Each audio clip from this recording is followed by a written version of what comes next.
for 30 times, got rejected. Difficult. That was my hardest time leading Facebook.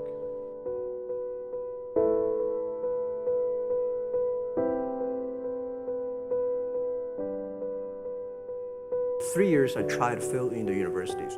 So I applied jobs for 30 times, got rejected. I went for a police, they said, no, you're not good. I went to even the KFC. When KFC come to China, come to my city, 24 people went for the job.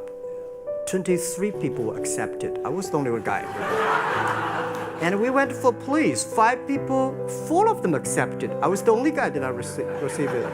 So to me, being turned down, rejected. Oh, by the way, I told you that I applied for Harvard for 10 times, rejected. Many people come every day. How many people come in a week? How fast is it growing? Yeah, we have over 100 million buyers visiting our site, shopping our site every day. And we created 100 million every day. We created 14 million jobs for China directly and indirectly.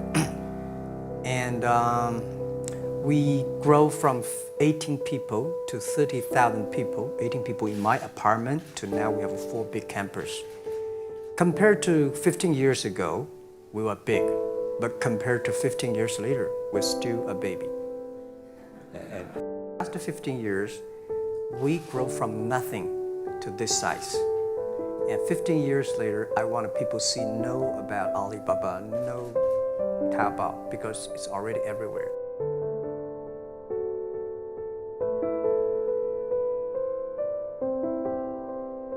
You know, there are American heroes who don't like this idea. Neil Armstrong, Gene Cernan have both testified against commercial spaceflight in the way that you're developing it, and I wonder what you think of that. I was very sad to see that because those guys are, those guys are heroes of mine, so it's really tough. You know, I wish they would come and visit and see the hardware that we're doing here. And I think that would change their mind. They inspired you to do this, didn't they? Yes. And to see them casting stones in your direction. It's difficult. Did you expect them to cheer you on? So they're hoping they would. What are you trying to prove to them? What I'm trying to do is to make a significant difference in spaceflight and help make spaceflight accessible to almost anyone. Like one of the most difficult choices I've ever faced in life was in 2008, I think I had maybe $30 million left, or $30 or $40 million left in 2008. And I had 2 choices. I could put it all into one company, and then the other company would definitely die, or split it between the 2 companies. But if I split it between the 2 companies, then both might die. And when you put your blood, sweat, and tears into creating something, or building something, it's like a child. And so it's like, which one am I going to let one starve to death? I couldn't bring myself to do it, so I split the money between the 2. Fortunately, thank goodness, they both came through. When you had that 3rd failure in a row, did you think, I need to pack this in? Never. Why not? I don't ever give up. I mean, I'd have to be dead or completely incapacitated. If that 4th launch hadn't worked, that would have been it. We would have not had the resources to mount a 5th. You couldn't have gone out at that point. Yes, death would have been, I think, inevitable because we did not have the resources to mount a 5th launch. This is a tricky business. Tricky. What was your biggest failure, and how did it change you? Well, there's a ton of failures along the way, that's for sure. Like I said, as I said, for SpaceX, the first 3 launches failed. And we actually were just barely able to scrape together enough parts and money to do the fourth launch. If that fourth launch had failed, we would have been dead. So multiple failures along the way. I tried very hard to get the right expertise in for SpaceX. I tried hard to find a great chief engineer for the rocket, but the good chief engineers wouldn't join, and the bad ones, well, there was no point in hiring them. So I ended up being chief engineer of the rocket. So if I could have found somebody better, then we would have maybe had less than 3 failures.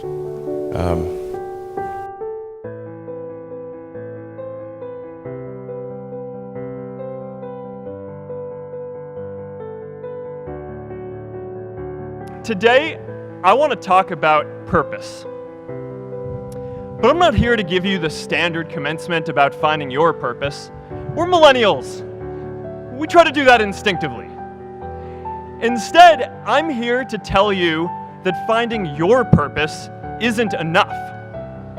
The challenge for our generation is to create a world where everyone has a sense of purpose. One of my favorite stories is when JFK went to go visit the NASA Space Center, and he saw a janitor holding a broom, and he asked him what he was doing, and the janitor replied, "Mr. President, I'm helping put a man on the moon."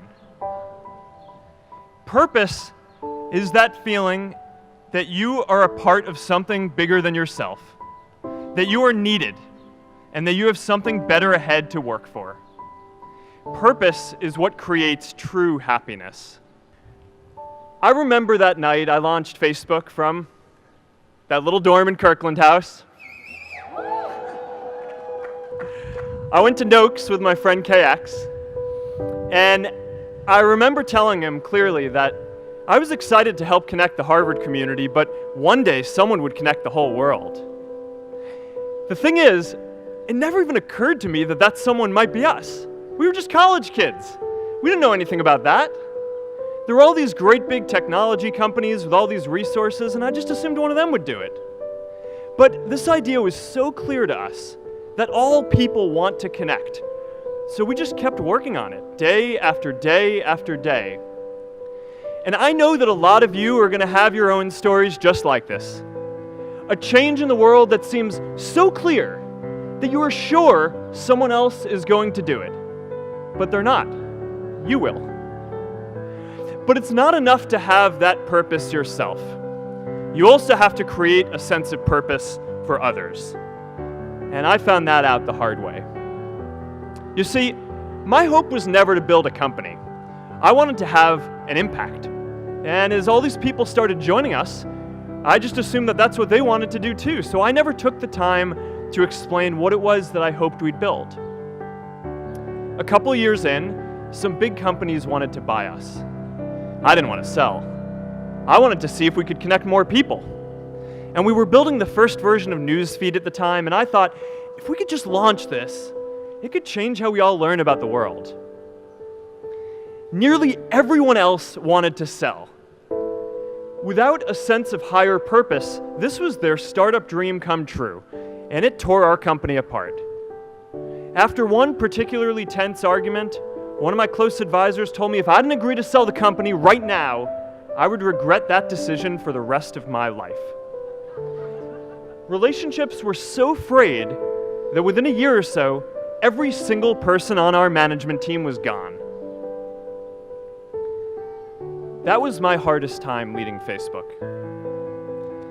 I believed in what we were doing, but I felt alone. And worse, it was my fault.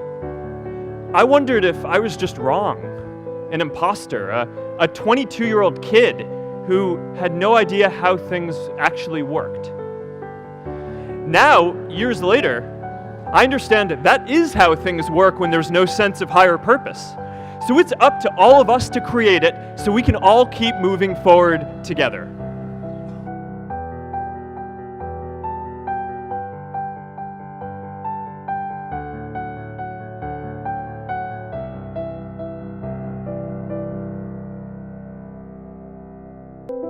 I feel like for me, it feels seamless because you prepared for so long, but it's just like you guys prepping for a game. That's the fun part. that's where it's like, fuck, it's fun, man. People are paying their hard-earned dollars to come see you. They're cheering, they're going bananas, they're booing the shit out of you or on the road. That's fun. That's what you live for. I mean, that's the juice right there. The prep is where the character's made. And I just don't mean the character I play, I mean the character in here. So for me, the prep is getting with the director, getting with the producers, getting with the writers, so in essence, it's like getting with all your coaches and your different position coaches and all the meetings that you have to have, right? So that's the work you put in. The key for me was, where does it start? What's the anchor? What's the anchor? So I could have all these ambitions and you guys have all these ambitions, which is great. It's important. I'll play this role, you'll play that role. I'll execute this thing and it'll come out this summer. You guys will execute this thing during the summer, right, when it's time to really put in a lot more work. But the key with me is just always finding what the anchor is. And the fucking anchor is getting up at 4 o'clock in the morning every day before anybody else and grounding my thought process is in the no one will outwork me. No one.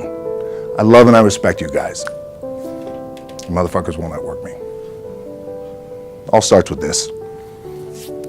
2 hands, putting in the work.